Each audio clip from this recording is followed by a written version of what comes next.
Hello everybody, Gerone Wright here again, and once again you're joining me on my Gerone Wright YouTube channel here on YouTube. In this video, I'm going to make a very interesting video, which discusses through my paranormal experience and encounter, pretty much where dinosaurs came from and how dinosaurs came to be.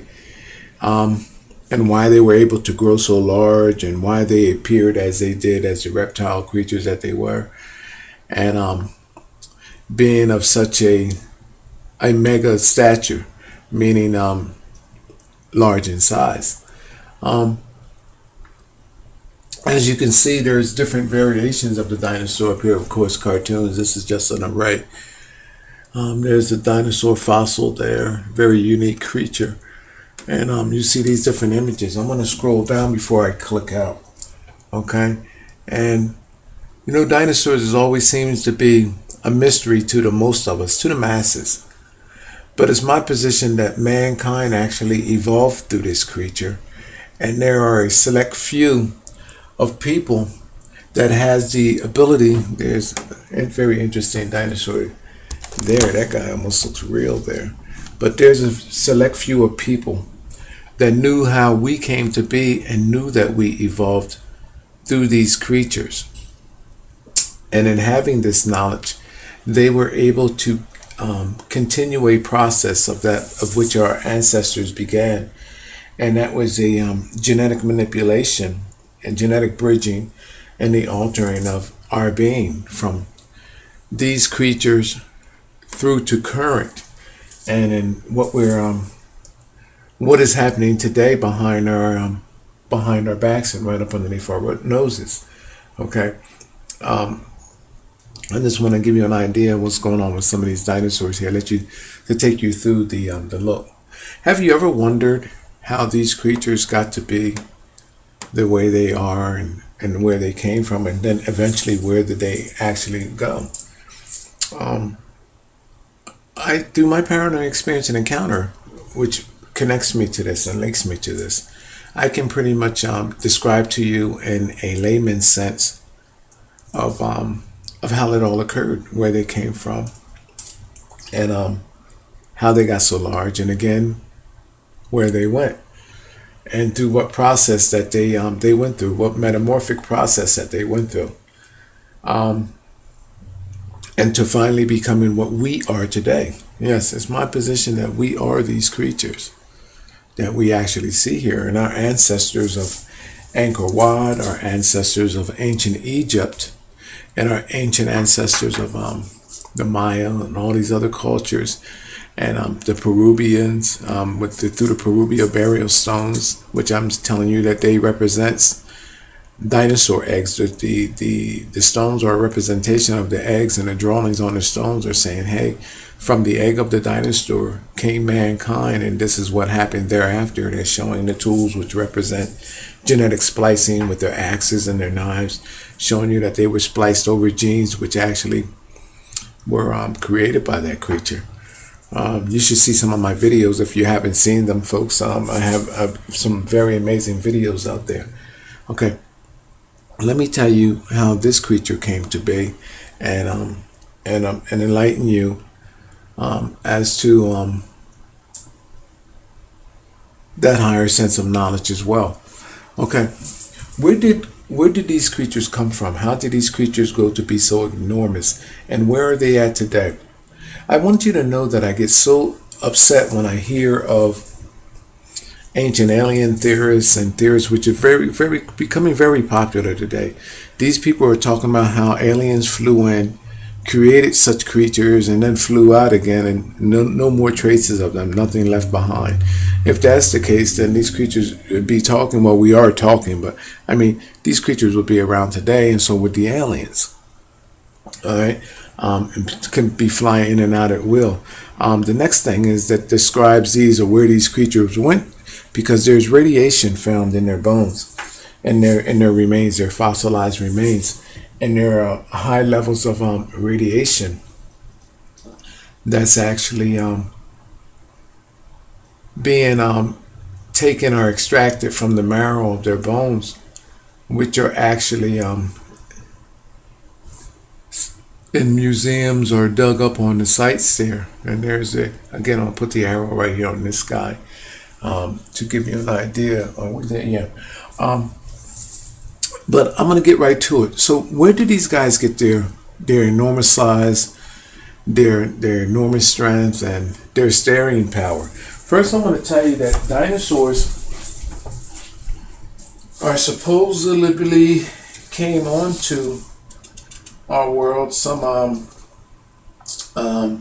as through the I guess the Mesozoic era, which began 245 million years ago and lasted 180 million years to 245 million years to 208 million years ago. So these creatures, the era of these creatures, the Mesozoic, okay, era, which began 245 million years ago, okay, and it lasted 184 million years to 245 to 208 million years ago.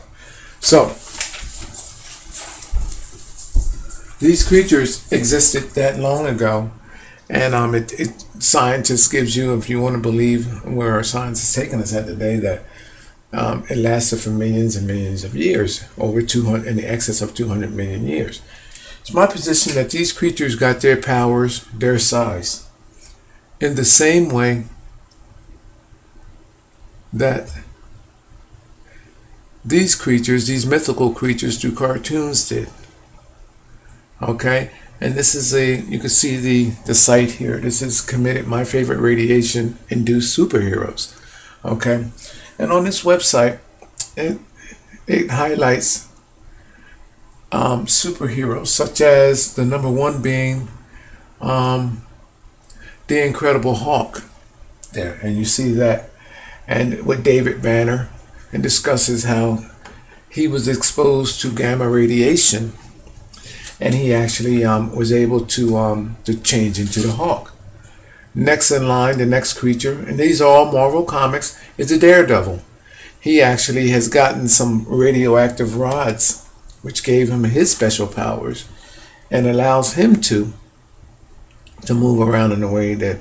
Then you have the Fantastic Four, okay, and again they rode through a radioactive cloud, which calls for their superpowers.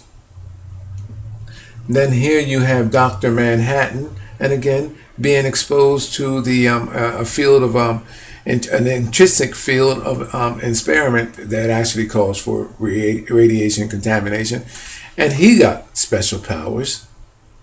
And Spider-Man got bit by the radioactive spider there, which calls for his radioactive powers. And then you have the Phoenix, okay, again a Marvel girl, and she was exposed to radiation.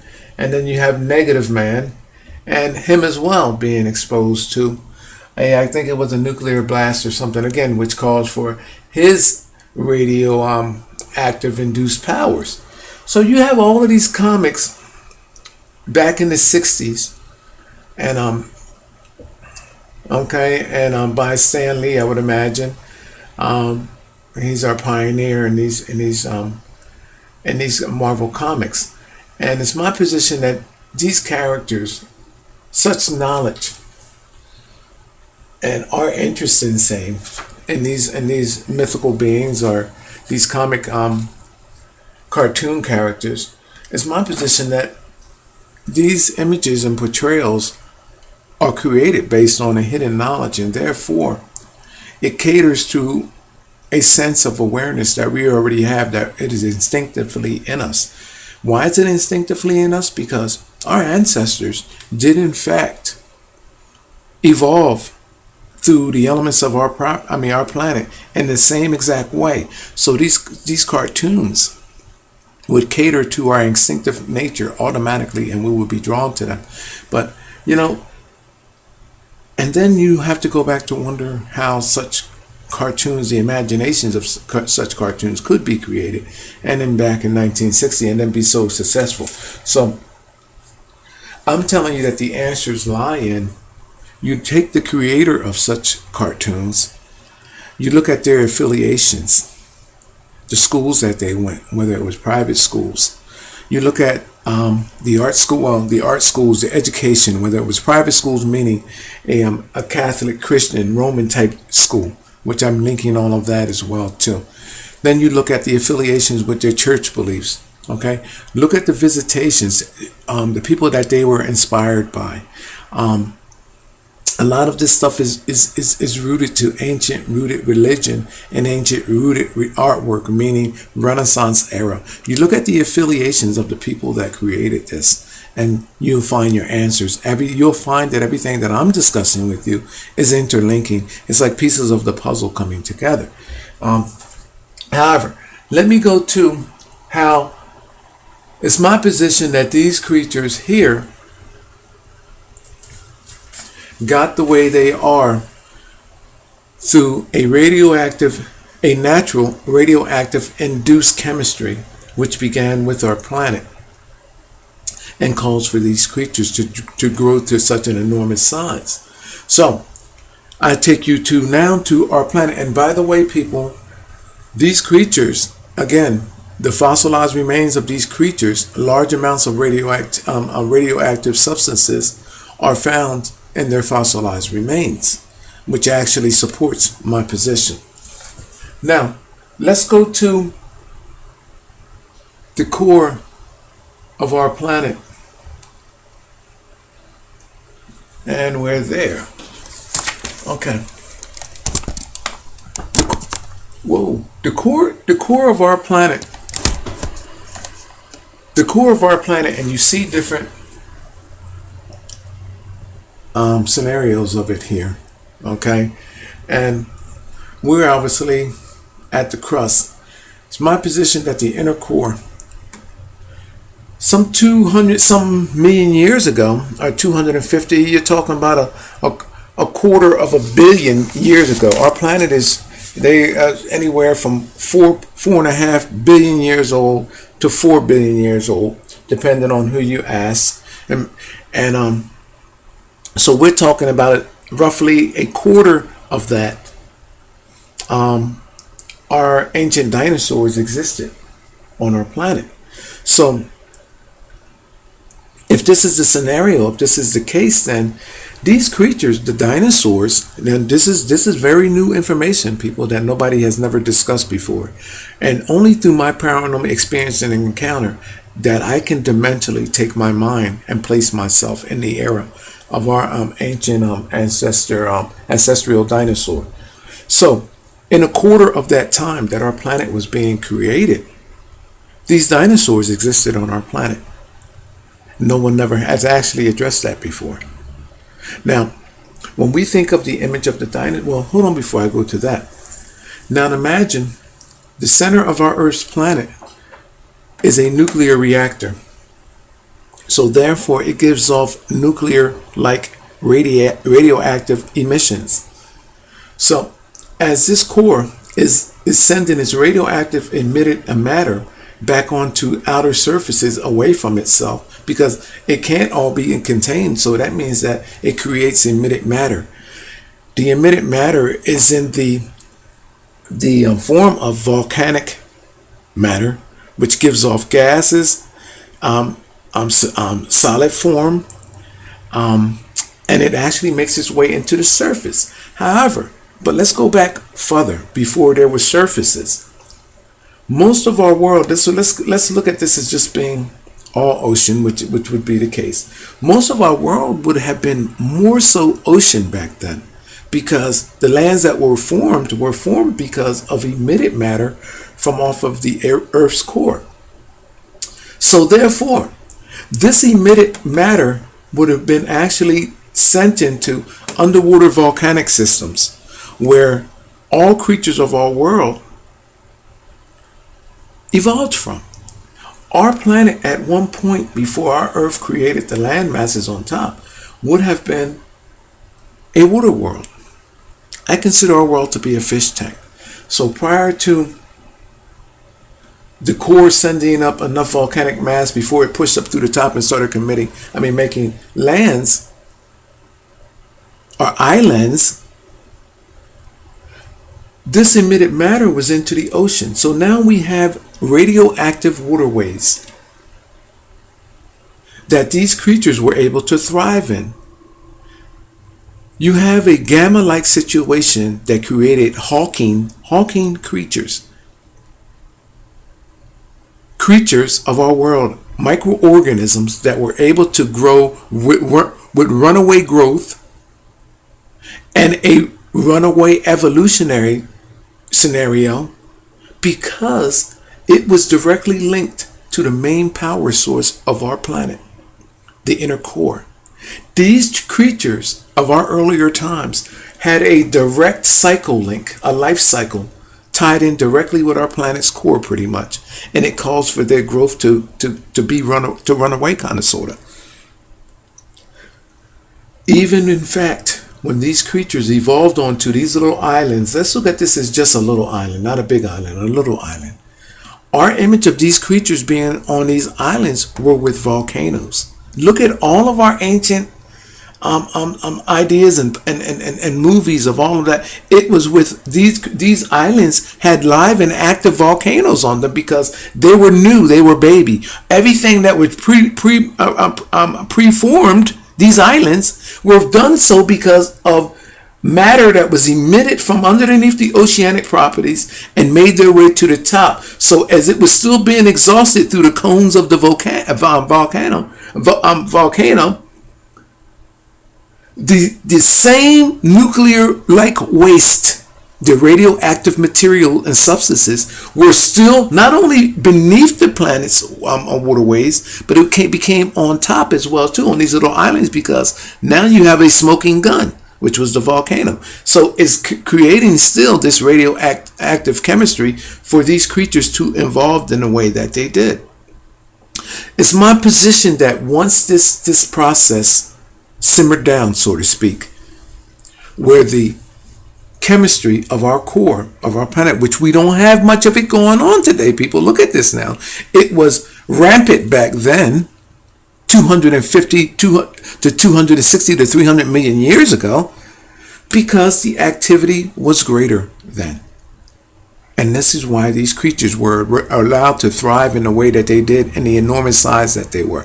It's my position that these chemistries is what actually sustain the enormity of what we see in our whale bodies today, our sharks and creatures of the deep, the large octopuses and other creatures that actually survive around these emitted matters, because these waterways are contaminated with the volcanic matter from the Earth's inner core, which contain radioactive substances. Okay, let me keep going. I have a few images that I want to pull up. Pictures. Okay. The first image that I'm pulling up, in fact, can you see that pretty clearly? I'm going to bring it up larger, I guess, and then pause it. Can we pause? This here is exactly the scenario that I'm telling you about, people. This is a volcanic eruption from underneath the ocean. It's my position back then, as our planet burnt through layers of itself at its core.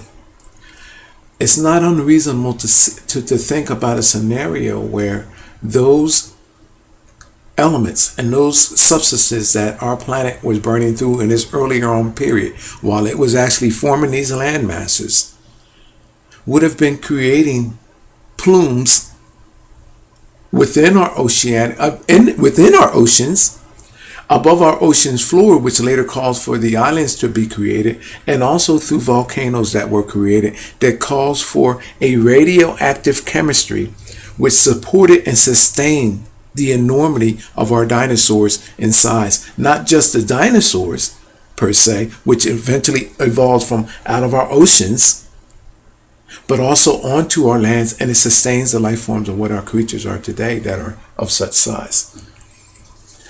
It's my position that when this chemistry began to fizzle out, then that is what actually brought about the extinction process. We got to go to next. Here's it. Here's a underwater. I believe this is an underwater volcanic system there. Look at this.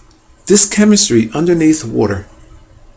Imagine nothing today as we know it, and everything is in. This is our world is just an ocean, and you have these hot spots like this boiling over underneath the world seas. Every what? Every 500 or 600 miles, maybe a little bit more, but for the most part, enough of this going on to contaminate every portion of our oceans in its entirety. Now, you take microorganisms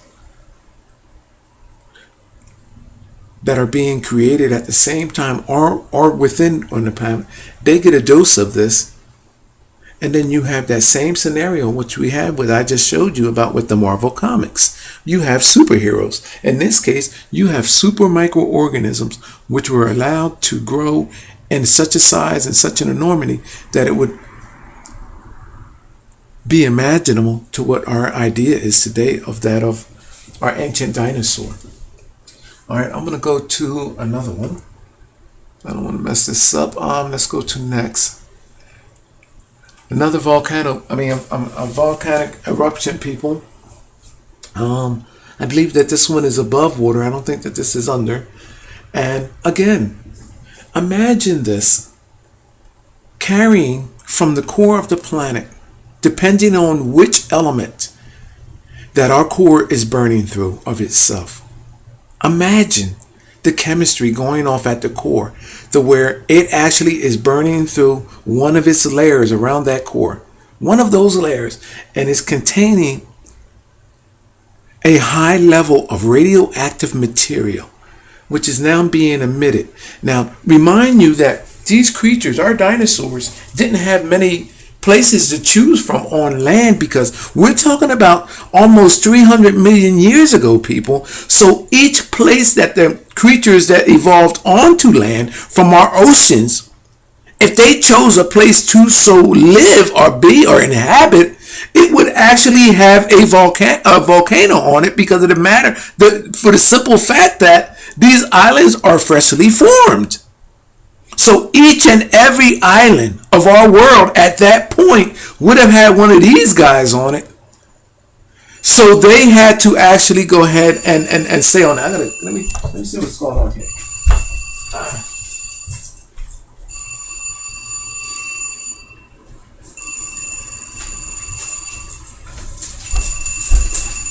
Do you see what I'm saying, people? So imagine our dinosaurs freshly evolving, crawling onto land from the seas. They're evolving onto the surfaces of our world based on this new chemistry now of these volcanic sprouts popping up to create islands.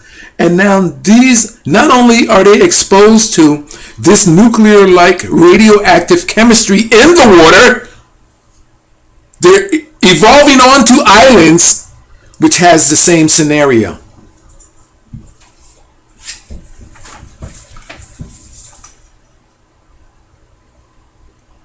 Next,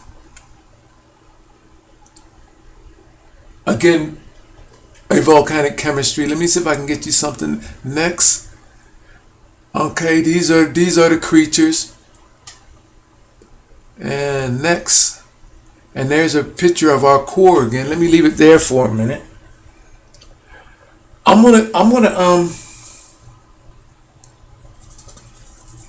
gonna stop it there.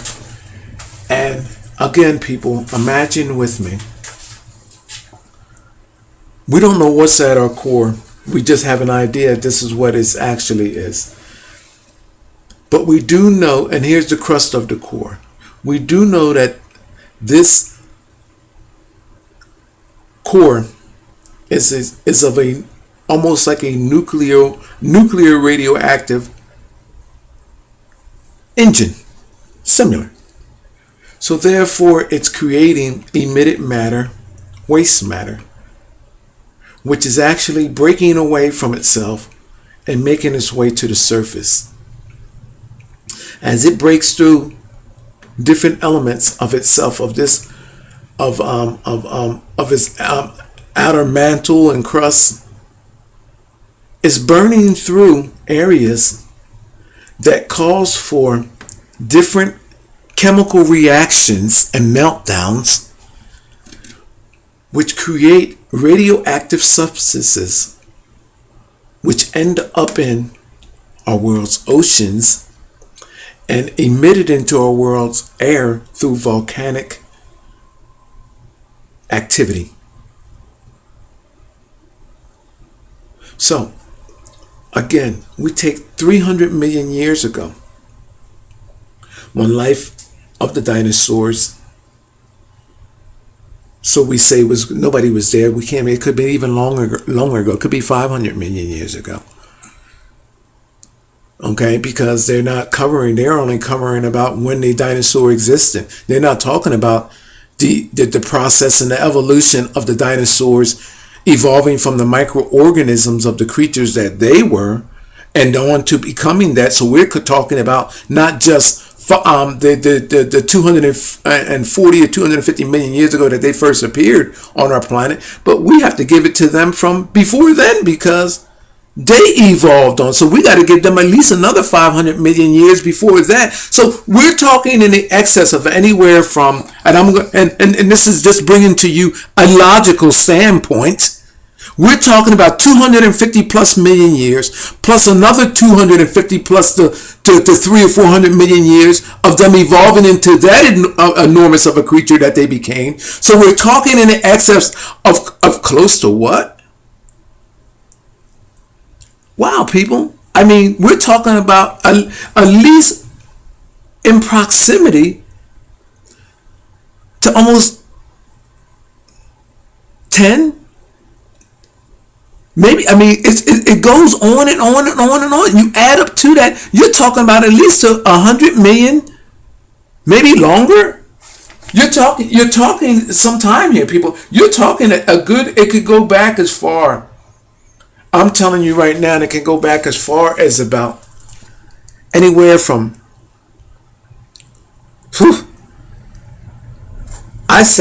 just to guess, people, 90 million, maybe longer, even back further than that.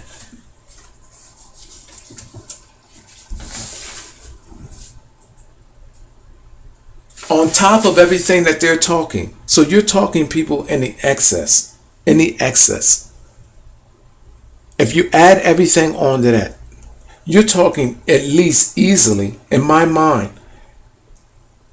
500 million years. 500 million years,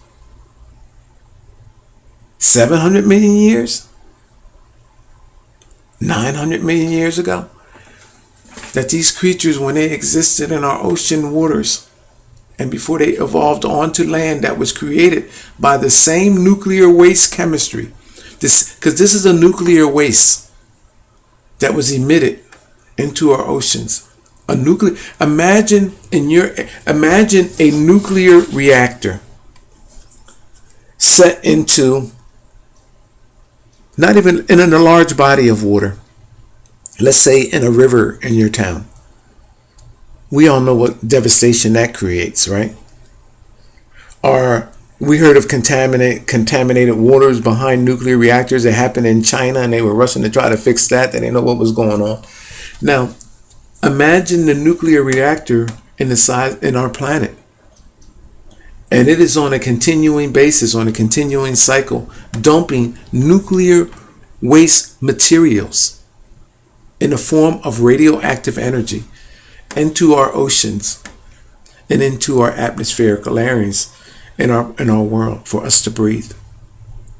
Now, to take that scenario when the planet was more livelier, more active in this process, was more active,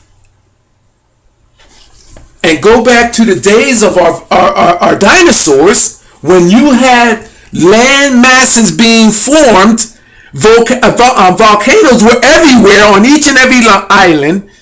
These creatures evolved from out of a radioactive, contaminated ocean onto radioactive, contaminated islands And you have these I wouldn't say superhero, but you have these supersized creatures based on their exposure to being almost one with this planet's core. Just like Superman with kryptonite. This was the kryptonite for all of the creatures of our world, those dinosaurs. I want to bring up, let me see if I have any more pictures before I exit out. And then I'm gonna, I know I have to have more. That's primary. Let me get that down from there. Exit. I don't want to screw this up with that. I got a good video going here. So let me see what's going on here. What else do I have? Okay, here's that matter here. And what do we have here? What do we have? What do I see? Look at this, people. There you go. I'm going to leave that one up for a minute. Look at this.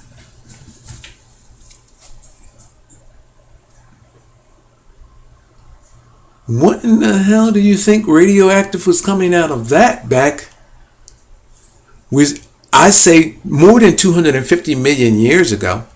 Let's say 900 million years ago. Because that creature had to evolve out of our oceans first.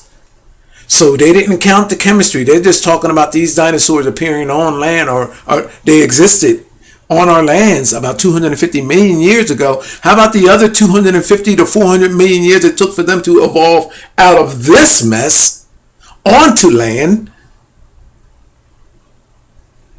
Which brings dinosaurs right in the heart of our Earth. Not only creating this radioactive mess in our oceans, but also the little islands that began to form on top of them through the volcanic material, because this is what forms these islands, people. They create the cones and the islands are formed. So these creatures, when it was safe for them to evolve onto land, they did so, but yet they were still subjected to the emissions, the radioactive emissions of this, which caused for them to grow and to be big. And people today, in their bones, in practically every dinosaur remains, fossilized remains that's found today, there is traces of radioactive material and substances. And that, people, I'm going to end this video with, this is why we have creatures. This is the hawk.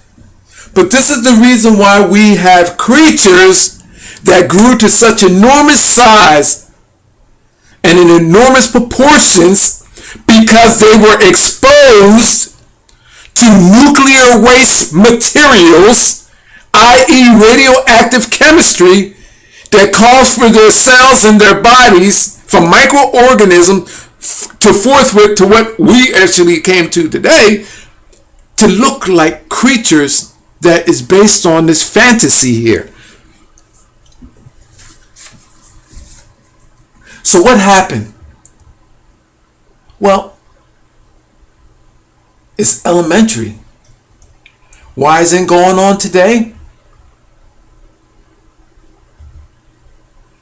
Why isn't it going on today? And I'm going to tell you why when I close this video up, because I don't need to go on no further than this, because I made my point. And we're going to pause it there for a minute. You know what happened to them, to the dinosaurs? They became extinct because of the fact that this process leveled off. It peaked and then it leveled off. The dinosaurs existed in the full swing of volcanoes going off, erupting everywhere across our planet, our globe, everywhere that you could imagine. They were in the midst of this. They enjoyed a radioactive environment. A radioactive Earth is what calls for the existence of these creatures. A radioactive Earth which calls for these creatures to mutate, not just the creatures, but the plants, everything, to grow in such a way that is unimaginable. My name is Gerone Wright, and I'm going to end this video there and leave that thought with you. Thank you for watching my channel. And again, I have no end. Through my paranormal experience and encounter, I tell you that it only gets better. There's some of those guys right there. So the next time you look at these creatures, tell me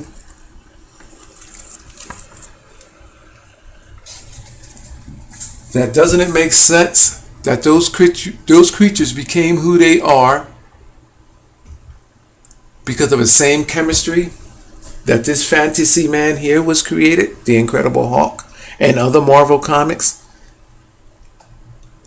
Now, people, how can I have 200 plus videos here, going up to 250. How can I claim to have a higher sense of awareness and knowledge through my multidimensional sense of being and through an encounter, and bring you such amazing videos on a layman's sense? And they are so logical and so practical. And here you have some of our best paid scientists in our world, some of our best minds in our world. And I say this, I mean, people that are being paid from tax dollars. And no one has brought that to you. And not even in the wake of seeing cartoons and things like this. But you know why I make the connection?